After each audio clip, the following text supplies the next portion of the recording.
شكرا لك ربي حمدا لك ربي أحييت روحي وأنرت قلبي وهبتني لسانا ذاكرا وقلبا شاكرا. Hello, welcome back to our channel. ഇന്നത്തെ video എന്ന് പറഞ്ഞിട്ടുണ്ടെങ്കിൽ ഒരു ചെറിയൊരു ഡേ ഇൻ മൈ ലൈഫാണ് കേട്ടോ. വെള്ളിയാഴ്ചകളത്തെ ഉച്ച വരെയുള്ള കുറച്ച് വിശേഷങ്ങളൊക്കെ ഉൾപ്പെടുത്തിയിട്ടുള്ള ചെറിയൊരു വ്ളോഗ്. വെള്ളിയാഴ്ച ഞങ്ങളൊരു 4:30 ആകുമ്പോൾ എഴുന്നേക്കും. എന്നിട്ട് പിന്നെ സുബൈനിസ്കാരൊക്കെ കഴിഞ്ഞ് വെള്ളിയാഴ്ച ആയതുകൊണ്ട് തന്നെ ക്രിക്കറ്റ് കളി ഉള്ളതാണല്ലോ. അപ്പം 4:45 ആകുമ്പോൾ റാഷി കളിക്കാൻ പോകട്ടാ. റാഷി പോയി കഴിയുമ്പോൾ ഞാൻ പിന്നെയും കിടന്ന് ഉറങ്ങോട്ടാ. പിന്നെ റാഷി വരുന്ന സമയത്താണ് ഞാൻ എഴുന്നേൽക്കുന്നത്. വെള്ളിയും ശനിയും ചായയുടെ പരിപാടിയൊന്നും ഉണ്ടാവാറില്ല കേട്ടാ. പള്ളിയിൽ നിന്ന് ഇറങ്ങി കഴിഞ്ഞിട്ടുണ്ടെങ്കിൽ അപ്പം തന്നെ ഞങ്ങൾ ഭക്ഷണം കഴിക്കും. അതുകൊണ്ട് രാവിലേക്കലത്തെ ചായയുടെ പരിപാടിക്ക് നിൽക്കാറില്ല. എഴുന്നേറ്റൊന്ന് ഫ്രഷ് ആയിങ്ങായിട്ട് നേരെ ഞാൻ പുതപ്പൊക്കെ ഒന്ന് വിരിച്ചിടാൻ നിൽക്കണം കേട്ടാ. അടിച്ചു വാരലും തുടക്കലും ഒന്നും വെള്ളിയാഴ്ച ദിവസം ചെയ്യാറില്ല. ഒക്കെ വ്യാഴാഴ്ച വൈകിട്ട് അടിച്ചു വാരി തുടച്ചൊക്കെ ഇടും. ഇവിടെ ഇപ്പം ഞങ്ങൾ 2 പേരും മാത്രമല്ലേ ഉള്ളൂ. അതുകൊണ്ട് തന്നെ തലേ ദിവസം അടിച്ചു വാരി തുടച്ചൊക്കെ ഇട്ടിട്ടുണ്ടെങ്കിൽ അതുപോലെ തന്നെ കിടക്കും. വെള്ളിയാഴ്ച പൊതുവെ ഫുഡ് ഉണ്ടാക്കുന്ന പണി മാത്രമേ ആയിരിക്കുള്ളൂ. ബാക്കിയൊക്കെ വ്യാഴാഴ്ച തന്നെ തീർത്തക്കൂട്ടാ. ജുമാടെ ദിവസം ആയതുകൊണ്ട് തന്നെ ആ ജുമാക്ക് മുന്നേ എല്ലാ പണികളും പെട്ടെന്ന് തന്നെ തീർക്കണം എന്നുള്ളൊരു ഉദ്ദേശം കൊണ്ടാണ്. അപ്പോൾ വ്യാഴാഴ്ച നമ്മളെല്ലാം ചെയ്ത് വെച്ചിട്ടുണ്ടെങ്കിൽ വെള്ളിയാഴ്ച നമുക്ക് ഫുഡ് വെക്കാനുള്ള പണി മാത്രമേ ഉള്ളൂ. നേരത്തെ ഞാൻ പറഞ്ഞില്ലേ, വെള്ളിയും ശനിയും ചായയുടെ പരിപാടി അങ്ങനെ ഉണ്ടാവാറില്ല. വെള്ളിയാഴ്ച റാഷി കളി കഴിഞ്ഞ് വരുന്ന സമയത്ത് ലേറ്റ് ആയിട്ട് എന്തെങ്കിലും വാങ്ങിക്കൊണ്ടുവരും. ബർഗർ, ജ്യൂസ്, അല്ലാതെ സാൻഡ്വിച്ച്, ജ്യൂസ് അങ്ങനെ എന്തെങ്കിലുമൊക്കെ വാങ്ങി വരും. ശനിയാഴ്ച ആണെങ്കിൽ നമ്മൾ ഉച്ചയ്ക്കായിരിക്കുള്ള എഴുന്നേൽക്കുന്നത്. കാരണം വെള്ളിയാഴ്ച നമ്മൾ വെളുപ്പിനായിരിക്കും വീട്ടിൽ കയറുന്നത്. അതുകൊണ്ട് തന്നെ ശനിയാഴ്ച ഉച്ചയാകുമ്പോഴാണ് എണീക്കുക. അപ്പം അതാ ഞാൻ ഇന്നലെ ചാള വെച്ചിട്ടുണ്ടായിരുന്നു. അപ്പം അതൊന്ന് തിളപ്പിച്ച് വെക്കണം കേട്ടാ. അപ്പം അതിനകത്ത് കുറച്ചും കൂടെ ബാക്കിയുണ്ട് കേട്ടോ. അപ്പം മീൻകറിയൊക്കെ ബാക്കി വരുമ്പോൾ ഞാൻ ഫ്രിഡ്ജിൽ വെക്കാറില്ല. ഇതുപോലെ തിളപ്പിച്ചെടുക്കുകയാണ് ചെയ്യുക. തലേ ദിവസം വീട് മൊത്തം ക്ലീൻ ആക്കി വെച്ചുകൊണ്ട് തന്നെ വെള്ളിയാഴ്ച ദിവസം രാവിലെ നമ്മൾ ഇതുപോലെ ഊതൊക്കെ പുകച്ച് വെക്കും. വെള്ളിയാഴ്ച ദിവസം എന്ന് പറയുന്നത് നമുക്കൊരു സ്പെഷ്യൽ ഡേ തന്നെയാണ്. ഇത് പുകച്ച് റൂമിൽ മൊത്തം ആ ഒരു സ്മെല്ലൊക്കെ വന്നു കഴിയുമ്പോൾ നമുക്ക് തന്നെ ഒരു ഫ്രഷ്നെസ് ഫീൽ ചെയ്യും കേട്ടോ. വെളുപ്പിന് എഴുന്നേറ്റപ്പോൾ തന്നെ ഞാൻ കാടയൊക്കെ എടുത്തിങ്ങായിട്ട് വെള്ളത്തിലിട്ട് വെച്ചിട്ടുണ്ടായിരുന്നു. അത് കഴിഞ്ഞിട്ടാണ് കേട്ടോ പിന്നെ കിടന്നുറങ്ങിയത്. ഇന്ന് നമ്മൾ ഉണ്ടാക്കുന്നത് കാട അൽഫാമും അതുപോലെ മന്തി റൈസുമാണ് ഉണ്ടാക്കുന്നത്. റാഷി വന്നപ്പോൾ ആ സാൻഡ്വിച്ചും പിന്നെ ജ്യൂസും വാങ്ങിക്കൊണ്ട് വന്നിട്ടുണ്ടായിരുന്നു കേട്ടോ. അപ്പം ഇനിയിപ്പോൾ ഇതൊക്കെ കഴിച്ച് കഴിഞ്ഞിട്ട് ഞാൻ നേരെ ഫുഡ് ഉണ്ടാക്കാനായിട്ട് നിൽക്കും. ചിക്കനും ബീഫ്, മട്ടൻ, കാട ഇതുപോലുള്ള സാധനങ്ങളൊക്കെ നമ്മൾ കട്ട് ചെയ്തിട്ടാണ് കൂടുതലായിട്ടും വാങ്ങാറ്. ചില സമയങ്ങളിൽ കട്ട് ചെയ്യാണ്ട് വാങ്ങുന്ന സമയത്തൊക്കെ റാഷിയാണ് കേട്ടോ എനിക്കത് കട്ട് ചെയ്ത് തരാറുള്ളത്. നമ്മുടെ ചാനൽ ആദ്യമായിട്ട് കാണുന്നവരുണ്ടെന്നുണ്ടെങ്കിൽ ഒന്ന് സബ്സ്ക്രൈബ് ചെയ്യണേ. നിങ്ങളുടെ ഫ്രണ്ട്സിനും ഫാമിലിക്കും ഒക്കെ ഒന്ന് ഷെയർ ചെയ്ത് കൊടുക്കണേ. വീഡിയോ നിങ്ങൾക്ക് ഇഷ്ടപ്പെടുകയാണെങ്കിൽ നിങ്ങളുടെ അഭിപ്രായമൊക്കെ ഒന്ന് കമൻ്റായിട്ട് ഇട്ടോളൂ കേട്ടോ. അങ്ങനെ അതൊക്കെ കഴിച്ച് കഴിഞ്ഞിട്ട് റാഷി അവിടെ ആ കാട ക്ലീൻ ചെയ്യാൻ തുടങ്ങിയിട്ടുണ്ട്. ഞാനിപ്പോൾ മന്തി റൈസിലേക്കുള്ള സംഭവങ്ങളൊക്കെ ഒന്ന് അടുപ്പിച്ച് വെക്കണം കേട്ടോ.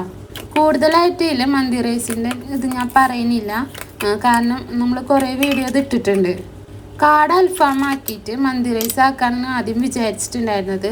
പിന്നെ കാടയ്ക്ക് മസാല പിടിക്കാനായിട്ട് എന്തായാലും കുറേ സമയം പിടിക്കും. അപ്പം നമ്മൾ വിചാരിച്ചു കാട മസാല വെച്ചിങ്ങാണ്ട് നേരെ ഫ്രിഡ്ജിൽ വെച്ചിട്ട് വൈകുന്നേരം അത് ഫ്രൈ ആക്കാം. അപ്പോൾ ചിക്കനും ഉണ്ട് ഫ്രിഡ്ജിൽ. അപ്പോൾ ചിക്കൻ എടുത്തിങ്ങാണ്ട് അതും അൽഫാം ആക്കാം, മന്തി റൈസും ആക്കാമെന്ന് വിചാരിച്ച്. കാട മസാല പിടിക്കാൻ എന്തായാലും കുറേ സമയം പിടിക്കും. അപ്പോൾ അതുകൊണ്ട് തന്നെ അത് ഫ്രിഡ്ജിലിരിക്കട്ടെ, വൈകുന്നേരം എടുക്കാമെന്ന് വിചാരിച്ച്. പ്രാവശ്യയുടെ കാടൊക്കെ വൃത്തിയാക്കി കൊണ്ട് വെക്കണുണ്ട്. അപ്പോഴത്തേനും ഞാൻ മന്തി റൈസിലേക്ക് വേണ്ട ബാക്കി സാധനങ്ങളൊക്കെ ഒന്ന് അരിഞ്ഞുകൊണ്ട് വെക്കണം. അതുപോലെ തന്നെ അൽഫാമിലേക്ക് വേണ്ട കുറച്ച് സാധനങ്ങളൊക്കെ ഒന്ന് എടുത്ത് വെക്കണം കേട്ടോ. മന്തി ആകുമ്പോൾ നമുക്ക് ഉണ്ടാക്കാനും എളുപ്പമാണ്, കഴിക്കാനും ഇഷ്ടമാണ്. ഇപ്പോൾ വീട്ടിൽ നമുക്ക് പെട്ടെന്നൊക്കെ ഒരു ഗസ്റ്റ് വരുമ്പോൾ നമുക്ക് വീട്ടിലുണ്ടാക്കിയ ഫുഡ് തന്നെ അവർക്ക് കൊടുക്കണം എന്നുണ്ടെന്നുണ്ടെങ്കിൽ ഏറ്റവും എളുപ്പം ഉണ്ടാക്കാൻ പറ്റിയതാണ് കേട്ടോ ഈ മന്തി. ചോറിലേക്ക് കുറച്ച് വെളുത്തുള്ളി വേണം. അപ്പോൾ അത് ആകെ 3-4 അല്ലി വേണ്ടു. ഇനി അതിന് വേണ്ടിയിട്ട് മിക്സിയുടെ ജാർ എടുക്കണ്ടല്ലോ എന്ന് വിചാരിച്ചിട്ട് ഞാനത് ആ കട്ടിംഗ് ബോർഡും വെച്ചിട്ട് തന്നെ ഒന്ന് ചതച്ചെടുക്കണം കേട്ടോ.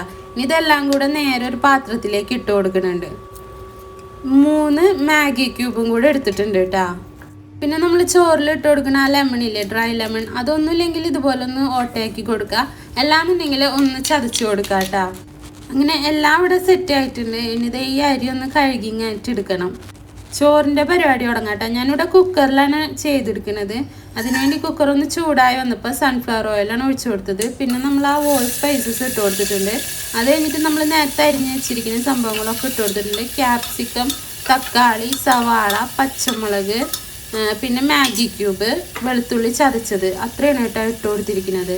പിന്നെ കുറച്ച് ഉപ്പും കൂടി ഇട്ട് കൊടുത്തിട്ടുണ്ട്. ഇനി ഇത് ചെറുതായിട്ടൊന്ന് വാട്ടിയെടുക്കുക. പിന്നെ ഒരു തക്കാളിയുടെ പകുതിയാണ് കേട്ടോ നമ്മൾ ഇതിനകത്ത് അരിഞ്ഞിട്ട് കൊടുത്തിരിക്കുന്നത്. പകുതി തക്കാളി നമുക്ക് ഒന്ന് അരച്ചെടുത്തിട്ട് മാറ്റി വയ്ക്കാം. ഒരു ഗ്ലാസ് അരിക്ക് 1.5 ഗ്ലാസ് വെള്ളത്തിൻ്റെ അളവിലാണ് കേട്ടോ വെള്ളം ഒഴിച്ചു കൊടുക്കേണ്ടത്. കുക്കറിൽ വെക്കുമ്പോൾ ചോറ് അടി പിടിക്കാന്നോ ഒട്ടിപ്പിടിക്കാന്നോ അങ്ങനെയുള്ള യാതൊരു വിധ പേടിയും വേണ്ട. വെള്ളത്തിൻ്റെ അളവ് കറക്റ്റ് ആയിട്ടുണ്ടെങ്കിൽ തന്നെ നമുക്ക് നല്ല പെർഫെക്റ്റ് ആയിട്ട് തന്നെ റൈസ് കിട്ടും കേട്ടോ. അരിക്ക് ഭാഗത്തിനുള്ള വെള്ളം ഒഴിച്ചു കൊടുത്ത് പിന്നെ നേരത്തെ അരച്ച് വെച്ചിരിക്കുന്ന തക്കാളിയും കൂടി ഇട്ട് കൊടുത്തിട്ടുണ്ട്. പിന്നെ അത് ഉപ്പും കൂടി ഇട്ട് കൊടുക്കുന്നുണ്ട്. ഉപ്പ് ഇത്തിരി ഇട്ടിട്ട് ഇടയ്ക്കിടയ്ക്ക് നോക്കിയിട്ടുണ്ടെന്ന് പറഞ്ഞിട്ടുണ്ടെങ്കിൽ മാഗി ക്യൂബിൽ എന്തായാലും ഉപ്പുണ്ടാവും. പിന്നെ നമ്മൾ തക്കാളി അരച്ചത് ഒഴിക്കുമ്പോഴും ഉപ്പ് കുറച്ച് മുന്നിൽ നിൽക്കും. അതുകൊണ്ട് ഇത്തിരി നോക്കി ഇട്ട് കൊടുത്താൽ മതി. പിന്നെ കുറച്ച് ചെറുനാരങ്ങ നീര് ഒഴിച്ചു കൊടുക്കുന്നുണ്ട്. അത് ചോറ് ഒട്ടിപ്പിടിക്കാണ്ടിരിക്കാൻ വേണ്ടിയിട്ടാണ് കേട്ടോ അങ്ങനെ ചെയ്തേക്കുന്നത്. ഇനി ഇതെല്ലാം കൂടെ ഇളക്കി കൊടുത്തിട്ടുണ്ട്. ഇനി ഇതിനകത്ത് നമുക്ക് ഒന്നും ഇടാനില്ല കേട്ടോ. അപ്പോൾ ലാസ്റ്റായിട്ടും കൂടെ ഉപ്പ് നോക്കിയപ്പോൾ ഉപ്പ് കറക്റ്റാണ്. കുറച്ചും കൂടെ ഉപ്പ് ഇട്ട് കൊടുക്കുന്നുണ്ട്. ഇനിയിപ്പോൾ അരി ഇട്ട് കൊടുക്കുമ്പോൾ അതിൽക്കും കൂടെ കണക്കാക്കിയിട്ടാണ് കേട്ടോ ഉപ്പ് ഇട്ട് കൊടുത്തത്. ഇനിയിപ്പോൾ നമ്മൾ കഴുകി വെച്ചിരിക്കുന്ന അരി നേരെ അതിനകത്തേക്ക് ഇട്ട് കൊടുക്കുക. കുക്കറിലെ വെള്ളം തിളയ്ക്കാനൊന്നും നിൽക്കണ്ട കേട്ടോ. അതിന് മുമ്പ് തന്നെ നമുക്ക് അരി ഇട്ട് കൊടുക്കുക. അത് കഴിഞ്ഞിട്ട് അടച്ച് വെച്ചിട്ട് മീഡിയം ഫ്ലെയിമിൽ ഒറ്റൊരു വിസിൽ. അപ്പോൾ ഇതാ കാടയും ചിക്കനൊക്കെ ഇവിടെ റാശി കഴുകി വൃത്തിയാക്കി വെച്ച് തന്നിട്ടുണ്ട്. ഇനി നമുക്ക് ഇതിൽക്കുള്ള മസാല ഉണ്ടാക്കിയെടുക്കാം. മല്ലിച്ചപ്പും പുതിനയും ഇഞ്ചിയും വെളുത്തുള്ളിയും പച്ചമുളകും ഇതെല്ലാം കൂടെ ഇട്ടുങ്ങാനിട്ട് നമുക്കൊന്ന് ചതച്ചെടുത്തിട്ട് വരാം. അതിന് ശേഷം ബാക്കിയുള്ളതും കൂടെ ചേർത്തിട്ട് അരച്ചെടുക്കാം കേട്ടോ.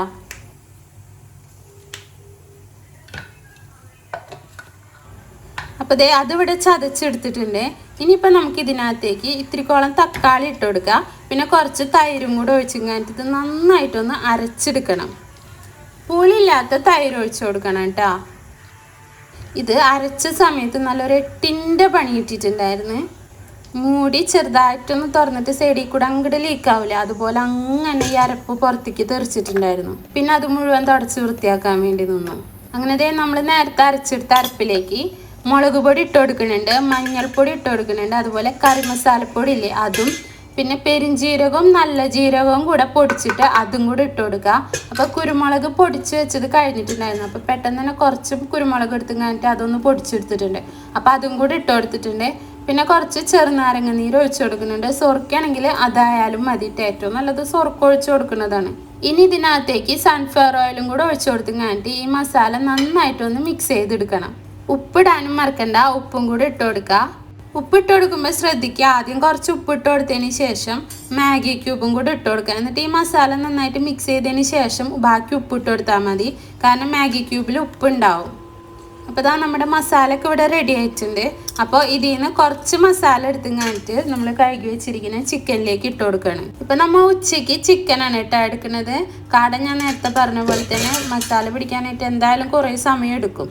അപ്പോൾ കാട നേരെ ഫ്രിഡ്ജിൽ വെച്ചിട്ട് വൈകുന്നേരം എടുക്കാമെന്ന് വിചാരിച്ചു. ഇതുമേൽ നന്നായിട്ട് തേച്ച് പിടിപ്പിച്ച് കഴിഞ്ഞിട്ട് ഒരു അരമണിക്കൂറെങ്കിലും നമുക്കിത് ഫ്രിഡ്ജിൽ വെക്കണം കേട്ടോ. എന്നാലും അതുമേൽ നന്നായിട്ട് മസാലയൊക്കെ ഒന്ന് പിടിക്കുള്ളൂ. തലേ ദിവസം ഇതുപോലെ മസാല തേച്ച് വെക്കുകയാണെങ്കിൽ അത്രയും നല്ലതാണ്. ഇനിയിപ്പോൾ ബാക്കി വന്ന് ഈ മസാലയിലേക്ക് നമ്മുടെ കാടല്ലേ അതും കൂടെ ഇട്ട് കൊടുത്തും കഴിഞ്ഞിട്ട് നന്നായിട്ടൊന്ന് മസാല തേച്ച് പിടിപ്പിക്കാം. കാട ഈ പറഞ്ഞ പോലെ മസാല പിടിക്കാനും സമയമെടുക്കും, അതുപോലെ തന്നെ ഇത് വേവാനും നല്ല സമയമെടുക്കും. നല്ല വേവുണ്ട് കേട്ടോ കാടയ്ക്ക്. അങ്ങനെ അതൊക്കെ അവിടെ സെറ്റ് ആയിട്ടുണ്ട്. നമ്മുടെ കുക്കറൊക്കെ വിസിൽ പോയിട്ടിരിക്കുന്നുണ്ട്. അപ്പോൾ ആ റൈസൊക്കെ ഈ പരിവായിട്ടുണ്ട്. ഇപ്പം നമ്മളൊന്നും ചെയ്യുന്നില്ല കേട്ടോ. റൈസ് ഇതിങ്ങനെ തന്നെ അടച്ചു വയ്ക്കണം കേട്ടോ. നമുക്ക് ചിക്കനൊന്ന് ഗ്രില്ല് ചെയ്യാൻ വയ്ക്കാം. ഞാനിപ്പോൾ എയർ ഫ്രയറിലാണ് കേട്ടോ അത് ചെയ്തെടുക്കുന്നത്. അപ്പം ചിക്കൻ ഇവിടെ വെച്ചിട്ടുണ്ട്, അതായിക്കൊണ്ടിരിക്കുന്നുണ്ട്. ആ സമയം കൊണ്ട് തന്നെ റാഷ്ക്ക് പള്ളിക്ക് പോകാനുള്ള ഡ്രസ്സും കാര്യങ്ങളൊക്കെ എടുത്ത് വെച്ച് ഞാനും ഒന്ന് കുളിച്ച് ഫ്രഷ് ആയിട്ട് വന്ന് അത് കഴിഞ്ഞ് വന്നിട്ട് പിന്നെ ബാക്കി സംഭവങ്ങളൊക്കെ ഉണ്ടാക്കി വെച്ചിട്ടുണ്ട്. അതൊന്നും വീഡിയോ എടുത്തിട്ടില്ല കേട്ടോ. അവിടെ കച്ചമ്പർ ഉണ്ടാക്കി വെച്ചിട്ടുണ്ട്, മയോണീസ് ഉണ്ടാക്കി വെച്ചിട്ടുണ്ട്, പിന്നെ ഒരു സാധനം കൂടെ ഉണ്ടാക്കി വെച്ചിട്ടുണ്ട്. മയോണീസ് കുറച്ച് ഉണ്ടാക്കിയിട്ടുള്ളൂ കേട്ടോ. അത് റാഷിങ്ങനെ കഴിക്കൂല, ഞാനാണ് അതിൻ്റെ ആള്. പിന്നെ കച്ചമ്പറാണ് ഉണ്ടാക്കിയിട്ടുള്ളത്. പിന്നെ തക്കാളി ചട്നി ഉണ്ടാക്കിയിട്ടില്ല കേട്ടോ. എന്നാൽ അതിന് പകരമായിട്ട് ഉള്ളിയും മുളകും ചാലിക്കുന്നതില്ലേ പുളിയും, അതാണ് കേട്ടോ. ഇത് ഭയങ്കര എളുപ്പമാണ്. പക്ഷെ ഇത് മന്തിയിലേക്ക് പറ്റിയതൊന്നുമല്ല, ഇത് നമ്മളെ വെറുംചോറിക്ക് പറ്റിയിട്ടുള്ള സാധനമാണ് കേട്ടോ. പൂതി തോന്നിയപ്പോൾ അത് ഉണ്ടാക്കിയെന്നുള്ളൂ. ഇത് ഭയങ്കര എളുപ്പമാണ് കേട്ടോ. അത് വെറുംചോറിക്ക് ഭയങ്കര ടേസ്റ്റുമാണ്. കോൽപ്പുളിയില്ലേ അത് പിഴിഞ്ഞിട്ട് അതിനകത്തേക്ക് പൊടിയായി അരിഞ്ഞിരിക്കുന്ന സവാളയും മുളക് പൊടിയും ഉപ്പും കുറച്ച് വെളിച്ചെണ്ണയും കൂടെ ഒഴിച്ചിങ്ങായിട്ട് നന്നായിട്ടൊന്ന് മിക്സ് ചെയ്തെടുത്താൽ മതി. നമ്മുടെ കിച്ചണൊക്കെ ഇവിടെ ക്ലീൻ ആയിട്ട് തന്നെ ഇരിക്കുന്നുണ്ട്. ഇനി നമുക്ക് അപ്പോഴത്തേനും നമ്മുടെ ചിക്കനും ഇവിടെ ആയിട്ടുണ്ട് കേട്ടോ. അപ്പം ഇനി റൈസൊന്ന് നന്നായിട്ടൊന്ന് മിക്സ് ചെയ്തെടുത്തതിന് ശേഷം നമുക്ക് ചിക്കനും കൂടെ വെച്ച് കൊടുത്തിട്ട് ഒന്ന് സ്മോക്ക് ചെയ്തെടുക്കാം. വെള്ളത്തിൻ്റെ അളവും നമ്മൾ ആ തീയും ഒന്ന് ശ്രദ്ധിച്ചു കഴിഞ്ഞാൽ തന്നെ നമുക്ക് കുക്കറിൽ നല്ല ഈസി ആയിട്ട് നല്ല എളുപ്പത്തിൽ നമുക്ക് മന്തി റൈസ് ഉണ്ടാക്കിയെടുക്കാൻ പറ്റും കേട്ടോ. ഇനി അതിൻ്റെ നടുവിലായിട്ട് ഒരു പാത്രം വെച്ച് കൊടുക്കുന്നുണ്ട്. സൈഡിൽ നമ്മൾ ഗ്രില്ല് ചെയ്ത് വെച്ച ചിക്കനില്ലേ അതും കൂടെ ഇട്ട് കൊടുക്കുന്നുണ്ട്. അപ്പോൾ അവിടെ കരി കത്തിക്കാനായിട്ട് വെച്ചിട്ടുണ്ട്. അത് ഈ പാത്രത്തിലേക്ക് നമുക്ക് നേരെ വെച്ച് കൊടുക്കാം. അതിനുശേഷം കുറച്ച് ഓയിൽ ഒഴിച്ചിട്ട് അപ്പം തന്നെ ഒന്ന് അടച്ചു വെക്കാം കേട്ടോ. അപ്പോൾ ഇത്രേ ഉള്ളൂ, നമ്മുടെ ഫുഡും കാര്യങ്ങളൊക്കെ ഇവിടെ ആയിട്ടുണ്ട്. ഇപ്പോൾ ബാങ്ക് കൊടുക്കാറായിട്ടുണ്ടായിരുന്നു. അപ്പോൾ പ്രാവശ്യം നേരെ പള്ളിക്ക് പോയി. അത് കഴിഞ്ഞിട്ട് പിന്നെ ബാങ്ക് കൊടുത്ത് ഞാൻ നിസ്കാരമൊക്കെ കഴിഞ്ഞ് പള്ളിയിൽ നിന്നൊക്കെ ഇറങ്ങിയതിന് ശേഷം ഞങ്ങൾ ഭക്ഷണമൊക്കെ കഴിച്ചു. അപ്പോൾ ഇത്രേ ഉള്ളൂ ഇന്നത്തെ വീഡിയോ ഇഷ്ടപ്പെട്ടിട്ടുണ്ടെങ്കിൽ ഒന്ന് ലൈക്ക് ചെയ്യുക, ഷെയർ ചെയ്യുക, കമൻറ്റ് ചെയ്യുക, സബ്സ്ക്രൈബ് ചെയ്യുക, അടുത്തുള്ള ബെല്ലൈക്കൺ ഒന്ന് അമർത്തി കൊടുക്കുക. അപ്പോൾ നമ്മൾ പുതിയ വീഡിയോ ഇടുമ്പോൾ നിങ്ങൾക്ക് നോട്ടിഫിക്കേഷൻ വരും. നല്ലൊരു വീഡിയോ ആയിട്ട് അടുത്ത ദിവസം കാണാം. അപ്പോൾ ഓക്കെ.